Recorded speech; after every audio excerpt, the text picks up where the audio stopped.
Social मीडियावर viral होणाऱ्या या व्हिडिओने सगळ्यांचं मन हेलावून टाकलंय। रात्रीच्या अंधारात बुलडोझर जंगल तोडतायत, त्यामुळे झाडांमधून मोरांच्या ओरडण्याचा रडण्याचा आवाज येतोय। पक्ष्यांचा रडण्याचा आवाज अगदी तसाच येतोय जसा माणूस आपलं घर उद्ध्वस्त झाल्यावर रडतो। हे व्हिडिओ तेलंगणातल्या हैदराबाद शहराच्या मध्यभागी असलेल्या गचिबोवली जवळच्या जंगलातले आहेत। विकासाच्या नावाखाली जगभरात अंधाधुंदपणे जंगल तोडले जात आहेत, तसंच काहीसं इथंही घडतंय। 400 एकर क्षेत्रात वसलेलं हे जंगल तोडून ती जागा IT पार्कसाठी वापरण्याचा तेलंगणा राज्य सरकारचा मनसूबा आहे।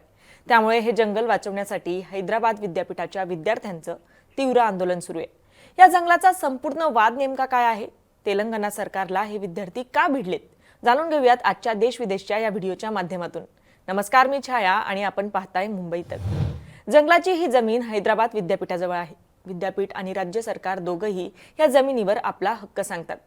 IT पार्क बांधण्यासाठी राज्य सरकार ही जमीन मोकळी करतंय, तर विद्यापीठातले विद्यार्थी आणि पर्यावरण कार्यकर्ते म्हणतात की ही वनजमीन आहे आणि ती साफ केल्याने पर्यावरणाला हानी पोहोचेल। विद्यार्थ्यांचा तीव्र विरोध बघता जेव्हा विद्यापीठाला सलग सुट्ट्या होत्या आणि विद्यार्थी घरी गेलेले होते, तेव्हा रात्रीच्या वेळी एकाच वेळेला खूप सारे बुलडोझर पाठवून झाडं तोडण्याचं काम सुरू झालं। त्यामुळे विद्यार्थी आक्रमक झाले।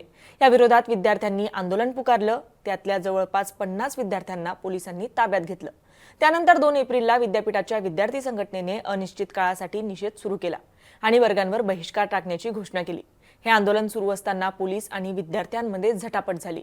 पोलिसांनी तरुणांना रोखण्यासाठी सौम्य बळाचा वापर केला, ज्यामध्ये 20हून अधिक विद्यार्थी जखमी झाले। काल म्हणजे 3 एप्रिलला हे प्रकरण सर्वोच्च न्यायालयात पोहोचलं।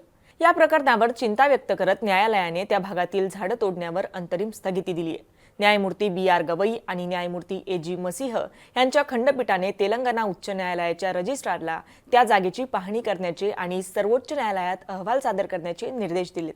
पुढील आदेश येईपर्यंत कोणतंही झाड तोडलं जाणार नाही याची खात्री करण्याचे निर्देश तेलंगणाच्या मुख्य सचिवांना देण्यात आलेत। या प्रकरणाची पुढील सुनावणी होईपर्यंत म्हणजे 16 एप्रिलपर्यंत हा स्टे देण्यात आलाय।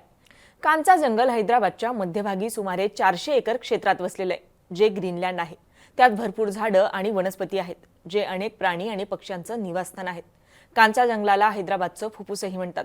शेकडो एकरांवर पसरलेलं हे जंगल रात्रीच्या अंधारात शांतपणे कापलं जात होतं। स्थानिक लोक, पर्यावरण कार्यकर्ते आणि विद्यार्थी कांचा जंगल तोडण्याला विरोध करतायत।